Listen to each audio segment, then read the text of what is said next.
Club Junta, building better Africa. Presidenti wantu osauka woyamba kuno ku Malawi ena kumaona ngati ayi nasiya kuwatumikira Malawi. Lino ndi dziko la Malawi limene anthu ambiri ndi akatangale, anthu ambiri ndi apyuta, amayamba nkhani motentha kwambiri, nkhani kutentha. Ine ndikumaona ngati nkhani zimene zizi mapeto ake ndi ku polisi, koma ayi mapeto ake amakhululukirana. So iya Amaris hotelo nditayiona nanenso ndinafuna ndiyambe kafukufuku wanga motere kuti Amalawi pano patapanga kafukufuku okwanira kwambiri. Tikungodikira ripoti limene lituluke kuchokera ku parliament, kuchokera ku Public Accounts Committee, chifukwa anthu amene ndi apyuta kopya amati akayiona nkhani kuti yatentha imazabwera poyina. Mwachisanzo maona masiku amene wakatuluka nkhani ina ya mafuta amafuna akwirire imeneyi. So inenso ndili very equipped now ndikudziwa kodi pension trust fund inayamba bwanji, anayiyambisa ni ndani, cholinga chinali chani, ndipo ma structures ya mu pension trust fund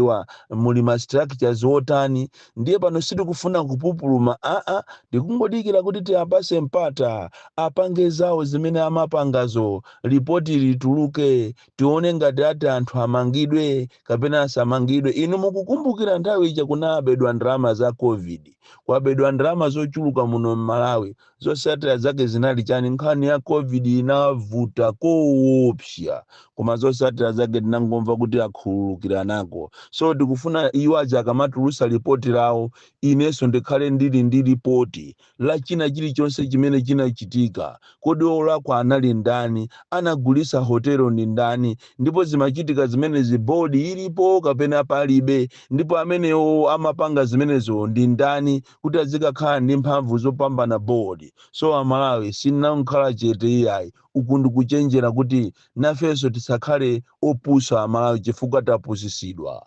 Lero tikambirana nkhani makamaka za misewu yathu ya muno Malawi imene yaonongeka koopsya, ndipo deire anthu akufa pa nsewu, komanso deire magalimoto akuonongeka, komanso tikambirana nkhani yokhuzana ndi zina zimene aboma kapena achipani cha DPP akuyenera kusamalira nazo, zimene zimaoneka ngati ndi zazing'ono koma pang'ono ndi pang'ono zimaononga boma. Mwachisanzo nkhani ya zolandira makamaka nyengo imene ya maflazi, zolandira zochokera ku Dodma, anthutu akumayenera kulandira zimenezi, ndipo tithokoze boma chifukwa chokhala ndi chidwi kumapasa anthu amene avutika zofunikira khaya ngati mablankete, ziwiya komanso zakudya. Koma vuto limene lili kuno ku Malawi katangali analowa pena paliponse. Mukudziwa Amalawi kunena kuti Amalawi amene akuyenera kulandira zinthu zimenezi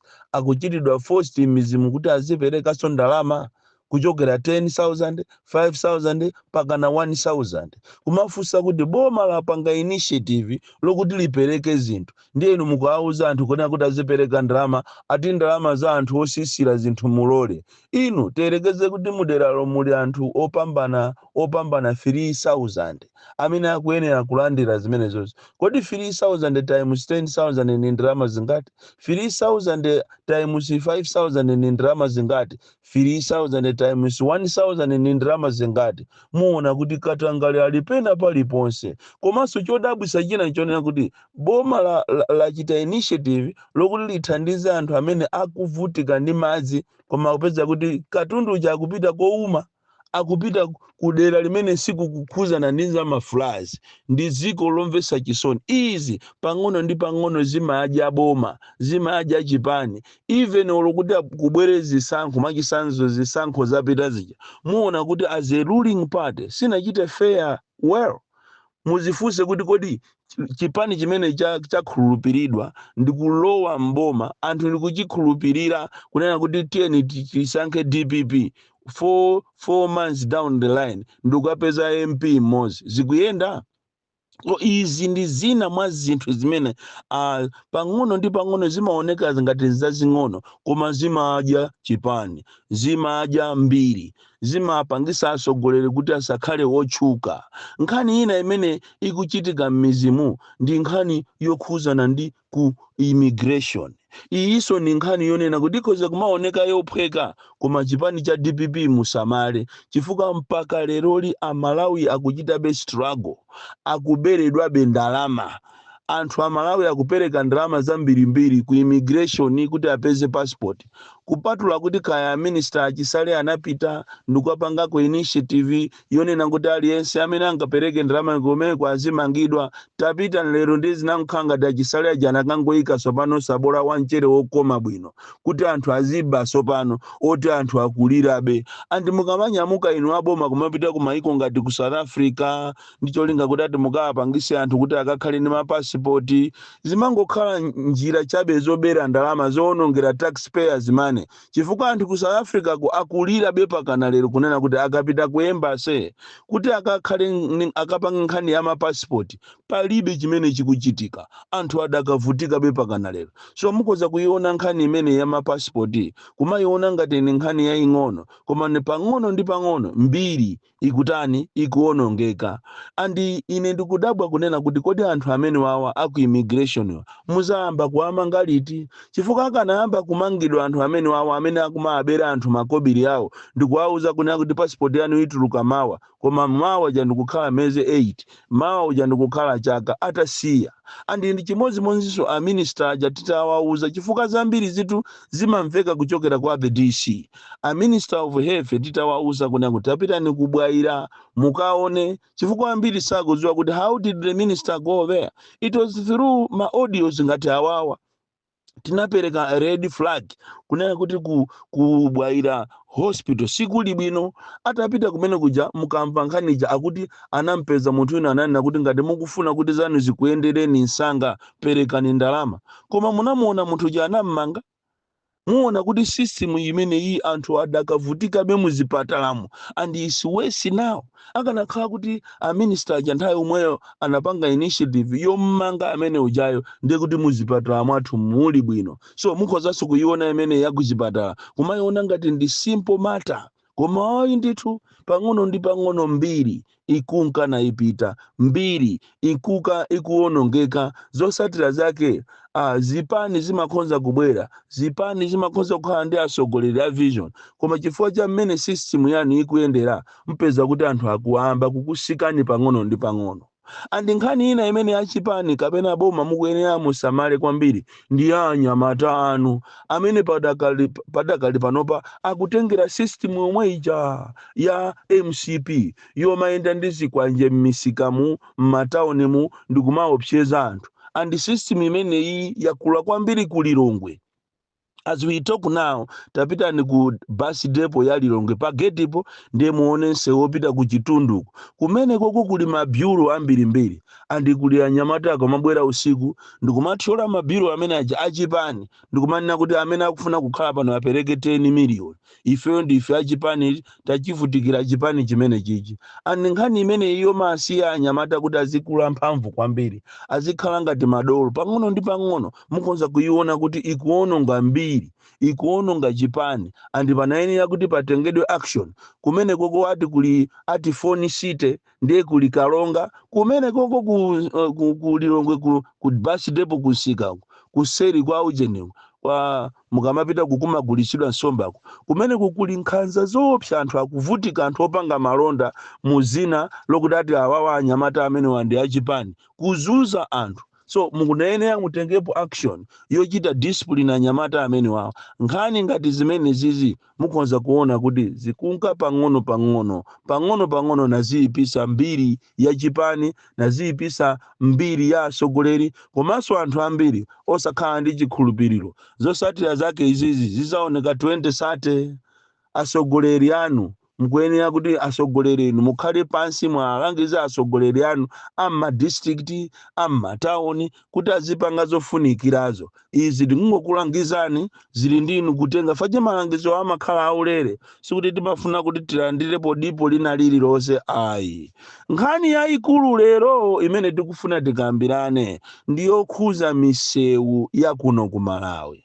Kodi inu asogoleri mmati mukamayenda simaona kuti misewu yathu ndiyowonongeka kwambiri, andi msewu ndumene umaonesa kuti dziko lomuli anthu otani, andi lero limuone misewu yathu yonse muno Malawi ndiyowonongeka, andi anthu ambiri akupanga ngozi, anthu ambiri akuluza miyoyo, anthu ambiri magalimoto awo akuwonongeka, andi yeti chabwino mwina tikoza kumvetsa misewu inayo ilibe funding. Kwa pali msewu wa M1 ochokera ku Karonga kukafika ku Blantyre, msewu umene uwu mkatikati mwa msewu umene muli toll gate. Kodi toll gate imagwira ntchito yanji? Andi ndizomvetsa chisoni kwambiri kuti ifeyo Amalawi tinafasa anthu amene wa Road Funds Administration kapena Roads Authority akutitola kwambiri ife Amalawi chifukwa chakufasa. Amalawi tinapepera, timangonena basi pa social media iyi magalimoto yanga yaonongeka iyi. And do you know kunena kuti malamulo alipo onena kuti galimoto yani ini ukuphulika taya mukuyenera kupita ku court chifukwa misewu ija timayilipira msonkho. Andi awawa wesi still pa misewu yathu pali toll gate imenenso yakwera kwambiri. Pakati apo tinanena zimene zizi kuti toll gate yakwera chifukwa chani, anthu ambiri anayamba kumanena aye Boni Kalindo afuna aziukira chipani cha DPP, Boni Kalindo afuna aziukira boma. Chilungamo chake ndichonena kuti mukazifusa inuyo kodi ndalama za toll gate zimapita kuti, mukayang'ana kuchokera even padeza penipenipo, padeza pali toll gate ipo muyende mukafike pa Chingeni, pali toll gate ipo ndiye muyende mufike mukafike ku Pazalewa, mukafike mu Blantyre. Ndise wantundu wanji ndi magalimoto anji amene ndi angati amene akuwonongeka pa misewu imene iyi. Mukuyenera Amalawi musamale kwambiri, andi izizi panayenera kuti ife Amalawi tichite revolt chifukwa there is no need kuti anthu azilipira toll gate modula 2000. Andi tinanena mbuyo mukunena kuti magalimoto amene achulukira muno Malawi even ulakati azipanga ulo 200 kwacha, that is enough money. Koma anthu amene wandu wokuba kwambiri andi kungopanga kutenga toll gate ya mwezi umozi akoza kukonzera misewu yonse.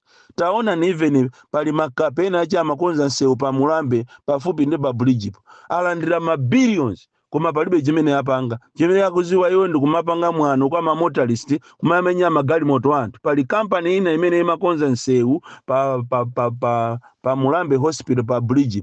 It's a death trap. Instead of kukonza msewu anguwononga msewu ujawo. Andi kuchoka pamene popo pa Mulambe po kukafika pa Zalewa kufika Chingeni ndi msewu woopsa kwambiri. Andi panayenera kuti inu a Roads Authority ngati mukuona kuti simungathe kugwira ntchito kunali bwino muchite resign, because this is stupidity at its best. You cannot be living in that condition ndikumapanga anthu kuti azilipira toll gate. Toll gate ikupindula chani? Andi ndalama za toll gate zikupita kuti Amalawi mukuyenera muganizire kwambiri. Talowa ni msewu wa Salima, talowa ni msewu wa Kasungu, talowa ni misewu yosiyana-siyana, mulowe msewu wa Balaka, kuchoka pa Balaka kukafika ku Liwonde, muchoke mu Liwonde mukafike Mangochi. You be shocked. Tachoka ni Paliwonde po mukafike Muzomba, even Paliwonde penipo kuti mungofika pa depot. Mukumaenda mwina mukuchoka Paliwonde kufika pa depot yopita msewu wa Kumachinga kapena Kuntaja.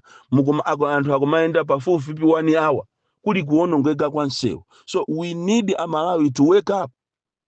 Zibwana zimene zimachitika muno Malawi vuto si asogoleri, vuto ndi ifeyo Amalawi. Oti lero tinati tiyitanise mademo onena kuti tiye tikaseke ma toll gate, anthu amba kuukiraso ali amene umamuona kutoko wasowa ndalama zokuti azidyera ndi mkazi ache ndi ana ache kunyumba kwache, kutoko wasaukano pano afuna apeze ndalama anthu amuhonga. Koma this is for you. Amalawi tinafasa kwambiri kuziko linolo muli katangale woopsa, ziko lino sili kutukuka chifukwa cha kufasa. Timangonena even izizi za amaresizi muziona kumene ziti zitere palibe amene angapangepo action yeni. Koma nditu ndramazo nditu anthu ndikumaba. Inu taona takumbukira nzawo jeni za nkhani yawo jeni ya COVID. ndalama zimene zabedwa mu boma la MCP. Even pano pa boma mukanapanganso kafukufukwina wa magalimoto a boma. Tikunena pano nduna zambiri zimene zinali mu MCP zinaba magalimoto. Akulu ambiri ya MCP anaba magalimoto akuyendera m'misewu mumu, munayenera mpange kumupite mukachite cheki kuti mu system wanu magalimoto alimo okwanira. Koma ayi zimakhala ngati mukupangana kuti inuyo mwadya nthawi yanu, ifenso nthawi yathu ndino tizidya. Koma mulira, so tikupasani ino roads authorities 7 days muyang'ane nkhani ya misewu. Ngati simukufuna tipanga mademo kapena iya muchite resign, otherwise this is very very bad in a democratic dispensation of governance. Pamene inu akuluakulu mmangufuna muziatola Malawi kumatenga Malawi ngati makape. Bon Klindo, the DC, mwana woopsa kwambiri, the most deadly and dangerous child from Njeza village, T.A. Mabuka, box 76, Mulanje, Malawi, Southern Africa.